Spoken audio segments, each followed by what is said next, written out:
Hello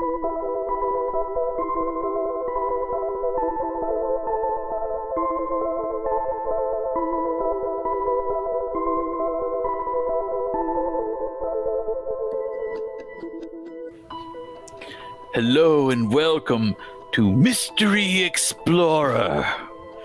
My name is Sean and I'm here with Andrew. Hello, sir.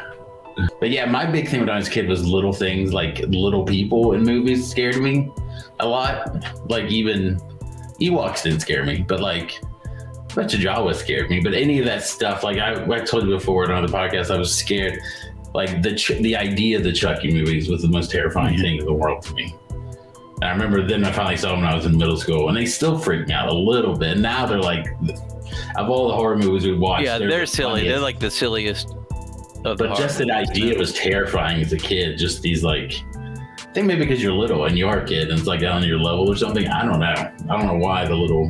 I also saw that movie The Gate when I was a kid and had the little tiny guys. Yeah, that was good. Yeah, because the person like breaks into, like shatters into tiny men. That's what happens in that neat movie. Effect.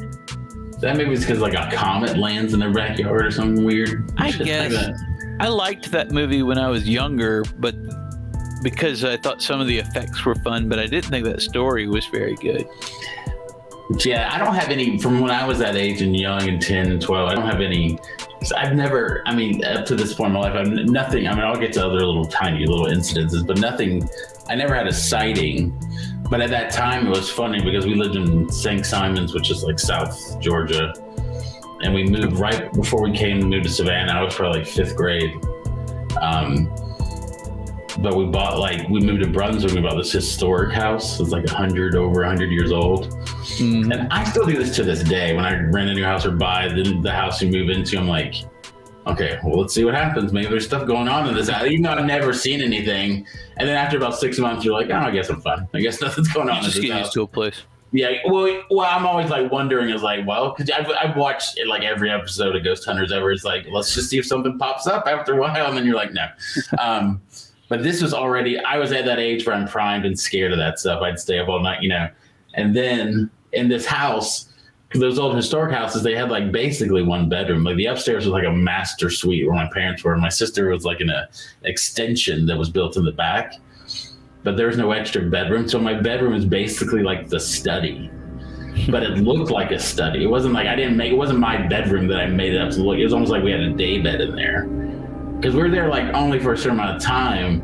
But basically what it meant was I was alone downstairs in this 100-year-old house every night. That I was just completely terrified of. That I remember it was during the summer it's even hotter down there. I'd have a comforter and just like the comforter over the air conditioner vents coming in, I would just be covered completely because I'm like, nope, not doing anything. Because I've always been like that. And it's so funny as you gotten older. I mean, because I haven't seen things, things have happened, but it's so funny as you get older because you're just like, nah, I'm too tired for this. I don't care. I figure myself out less. One is when you have I have 2 cats. When you have pets, that is totally true. You're just like, it's probably the cats. I don't really care. I had said that for years. If you're worried about ghosts, just get cats because you'll never know. Like cats are like, there's like a strange screaming in the middle of the night. That's probably your cat. Something grabs you. You just wake up and something staring at you or just scratching and footsteps. All cats. Like if you're ever worried that you might move into a haunted house, they'll give up because your cats will you're like, nah, you'll sleep through anything if you have cats. We have 4 cats. Yeah, now we're never scared of anything. And you probably get this too, also working with computers and stuff too every day. Now, anytime that happens, there's like technology does weird things. It's like I remember this happened at one time. I think it was like it sounds crazy now because some of the stuff does it automatically. But this was like 10 years ago. I think I was playing Xbox one night or something. I was by myself at the house and like I fell, like the lights were on, the stuff was on, the Xbox was loud. It's like this whole big experience. And I fell asleep and I woke up and it was all off. Like that stuff was off, and it's because it came on and turned off, but the Xbox is hooked up to like other stuff. It's like into it and it shut down. I was like, who was here? What happened to me? I was like looking for scars. I'm like, was I taken? And it's like, no, you just fell asleep and it turned off, you dumbass. That's the way it was being at Brooks's house. Like Brooks lived in a house in Carrollton that that they were pretty sure was haunted because weird things would happen in it. And I remember getting started on a party. Was that the party story? Well, there's a couple. Yeah, there was a real story from the party. But before that, I remember one time, the way that house was laid out is if you walked into the house, what would have at one time been the living room was just a sort of practically a foyer now because the house was old enough. Like, this is not big enough to be a living room. Right. Like a ranch house. It's just here. So, yeah, it pretty much was a ranch house. And, like, on that level were all the bedrooms and the kitchen and everything. Right. But there was a basement that had been converted into a den. Right. Like a split. And it was a nice little den. But if you walked over to, there was like a room where they had a bathroom down there, and across from that bathroom, if you open the door, it was just dirt. Like, it was just like unfinished basement. Like, I don't like that part of the basement at all. And I remember one time we were there and we were watching Exorcist 3, and this is a time where I didn't sleep like on a normal schedule. I would stay up for like days. Oh God! So I was like a big insomniac. So if we sat down to watch a movie, basically, yeah, so it was already off to a bad start. But what would happen is we would sit down to watch a movie, and I would immediately just fall asleep because I hadn't slept in forever. So I fell asleep down there, and we were watching Exorcist 3, and I wake up, and it's just me in this dark basement with all the lights turned off, but the TV and movie had been left on, so the Exorcist 3 is just playing, and everything in total darkness. Like, you could at least, like, you just turned everything off and went to bed, but why did you leave the movie on? Like, that was rude. They just left it on. Yeah, that's horrifying. That was freaky. Because that was around the time we did a lot of spooky housing and stuff, so you would get, like, freaked out. You get freaked out in the car. Like, because you'd be out late at night looking at spooky stuff, and you just get the idea that something would be in the back of the car. Right. And it was so late and you're sleepy or whatever. So waking up in a weird dark basement with The Exorcist 3 on, which is not a particularly scary movie, but it's still pretty weird. That's what we have to do. I don't think I've ever seen sequels or prequels to Exorcist. Yeah, we could do them. Exorcist, I don't remember much about Exorcist 2. It's not quite as bad as you might think, but it's weird. Like, they have a machine where they can see your dreams or some bullshit. It breaks the horror of it because it's just got a weird sci-fi kind of thing. But 3 is better. It's not great because it's got some goofy elements, but it has some really nice, creepy moments in Exorcist 3. And the prequels are both versions of the prequel are bad. I know there's one with an old lady crawling on the ceiling or something. Yeah, that's 3. Yeah. And Brooks had a neat, like, nightmare about that, like, an old lady on the ceiling. Yeah, which I thought was really cool. Just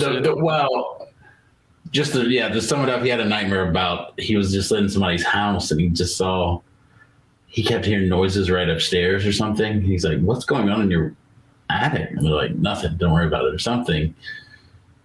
And then finally they opened up the attic and there's a woman in there, an old woman crawling on the ceiling, right? And then she just says, Eggs Benedict. Eggs Benedict. Eggs Benedict. Yeah. And then the creepier grace note of that is when you guys started doing the TV and My Dinner podcast and you guys told that story, you had a person write in who's like Latin. He's like maybe they meant Ex Benedictus, which is out of the eyes of God. I was like, that was a professor from TV at My Dinner. Yeah. Like, oh my God, that's a good note. Like Ex Benedictus.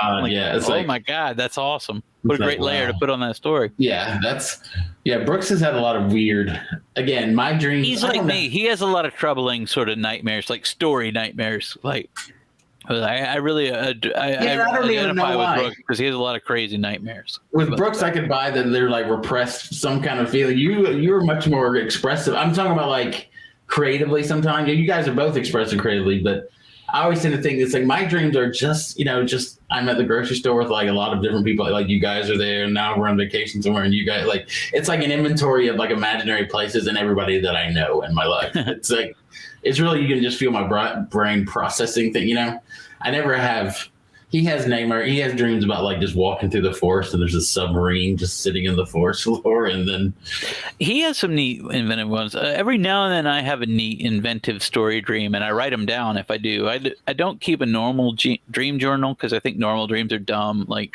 I dream my cat turned into a spider or some bullshit. I don't care about that. But I mean, that's cool as mine.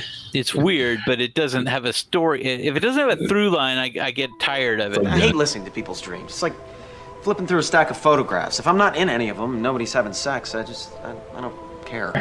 That's exactly right. It's like, I don't want to hear about other people's dreams. But sometimes they have really elaborate stories and plots, and I'll write them down, and I like those.